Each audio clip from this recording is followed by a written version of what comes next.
Angalia hashina wanafurahi, wasura wanaenda wote, walikuwa hapa wasura wanaenda Kamanyola Anjou. Voilà. Machi ebaluki. Paul Kakame kibota na muto ya kate salini.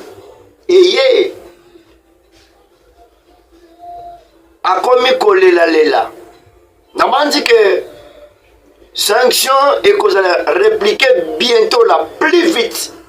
Namandi que beaucoup landa vidéo parce que les ambos ouais bandaki ko sala ba manœuvre pression les cas qui du colo États-Unis pression les qui du colo Belgique ba nyati beaucoup yoka vidéo awa déclaration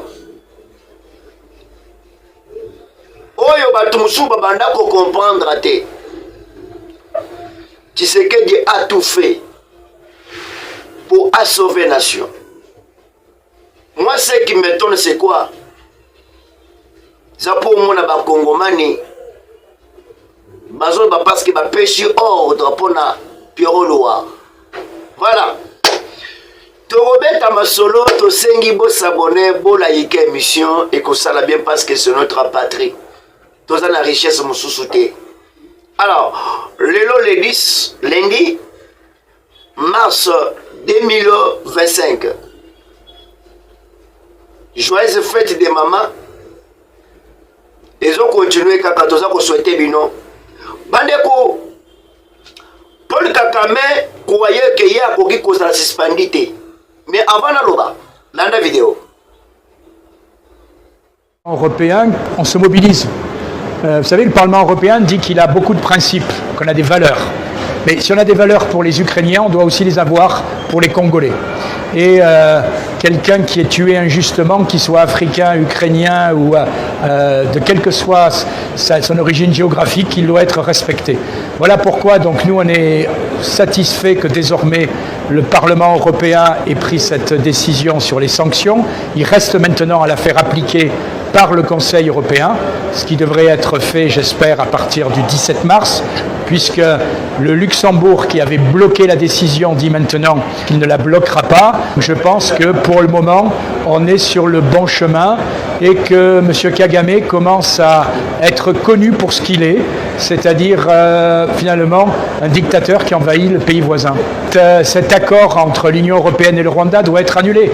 Voilà, c'est tout. Vous savez, moi je suis député européen, d'ailleurs j'ai commencé à m'intéresser et à piocher suite à cet accord, parce qu'au début on nous a dit qu'il y a un accord extraordinaire qui a été signé entre le Rwanda et l'Union européenne sur les minerais critiques qui garantit à l'Europe d'avoir ces minerais quand elle les achète et quand c'est nécessaire, et qui garantit au Rwanda d'être payé, et surtout qui garantit la traçabilité de ces minerais.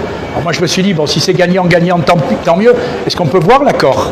Et en réalité, pendant 5 mois, on ne nous a pas donné cet accord extraordinaire. Enfin, quand vous faites quelque chose de bien, normalement vous en êtes fier, vous le donnez à tout le monde.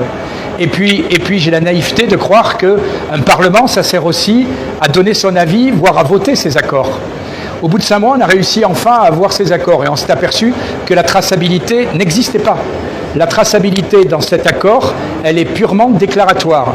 C'est-à-dire que si je vole votre téléphone, eh bien après je vais le revendre et je dirai ce téléphone est à moi. Et donc vous pouvez me l'acheter. Et c'est ça en réalité qu'il y a dans cet accord, c'est-à-dire une traçabilité qui est basée sur rien de sérieux, qui est basée sur les déclarations du vendeur. Alors forcément, le vendeur ne va pas vous dire « ah ben je l'ai volé ». Voilà. Et donc il faut que cet accord soit annulé.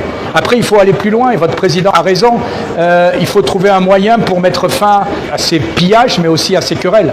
Et donc il faut travailler, c'est ce qu'on essaye de voir, sur une traçabilité réelle de ces minéraux. S'il y a des minéraux qui sont au Rwanda, il a le droit de les vendre. Mais il faut qu'il prouve qu'ils sont au Rwanda. Voilà.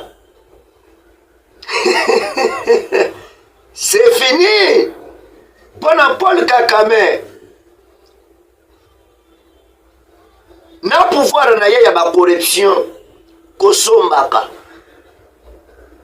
Na banzi ka na deuxième partie bokola de général.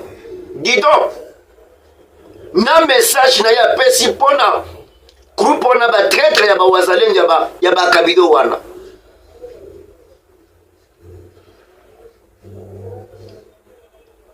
Kagame banda koloba ke yazo vivre te na soutien. A 50 millions d'euros. Ba européen ba boy.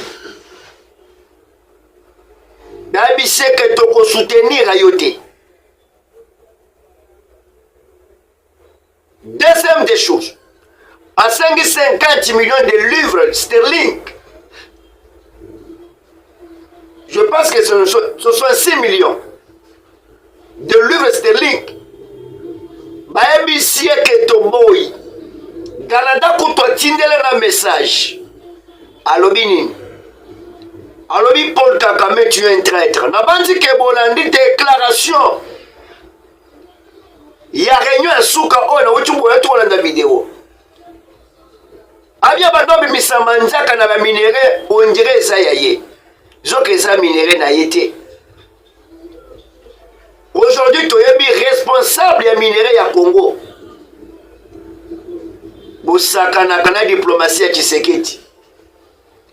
C'est pourquoi moni batwana bafandaki.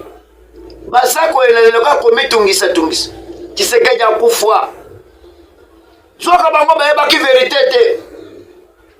Kaka mamoni keno Tshisekedi azolinga exposer nga.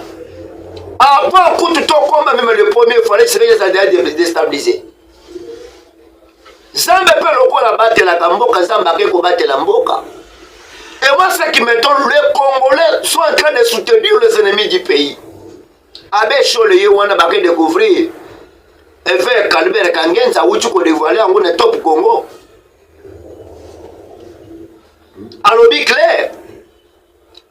Alors bien tes choses à lobby.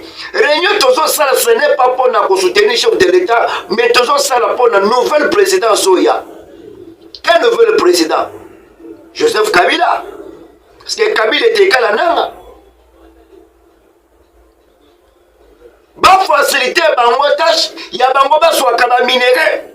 Rwanda soit kaba minéraux, a son représentant ya minéraux dans le monde, dans le plan économique.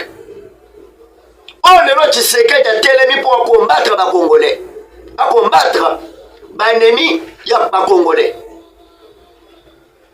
Ozo kuta ba Congolais Tshisekedi a teki mboka. Mboka ni Tshisekedi a teki. Bobi vérité te. Mais l'autre où tozo comme la vérité ma communauté te comprendre Tshisekedi za mona mboka son.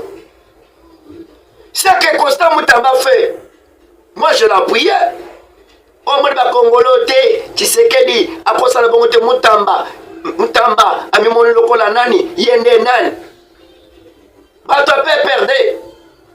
Quoi qu'ils aient Tshisekedi, sans aucune raison, des terroristes dans notre pays, des ennemis dans notre pays. Perron Louara, quand même mobiliser dans 48 ans,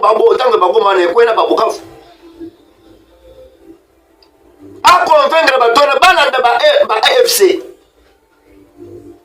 les médias européens, les diaspora, déjà dévoiler ma cambo. Comment on peut être avec les gens? Et puis Perron Louara Balobi, abimi un document ya ba Rwandais, ça veut dire Perron Louara Zali ennemi ya mboka oyo. Ande, toi moment te soutenir ba ennemi ya mboka. Basuki d'abord.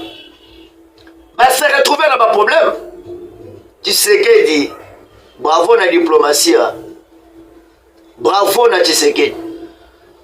Paul Kagame va se plaindre. Là, comment on se plaindre? N'a pas dit que Bolandi intervient là dernièrement. Fragilisé. Loko la bombo ba uti ko sisi amuna muno.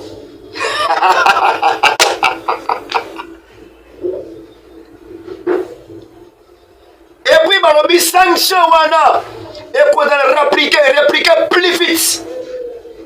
Nani mutakoboya que Tshisekedi n'a pas bien joué la diplomatie.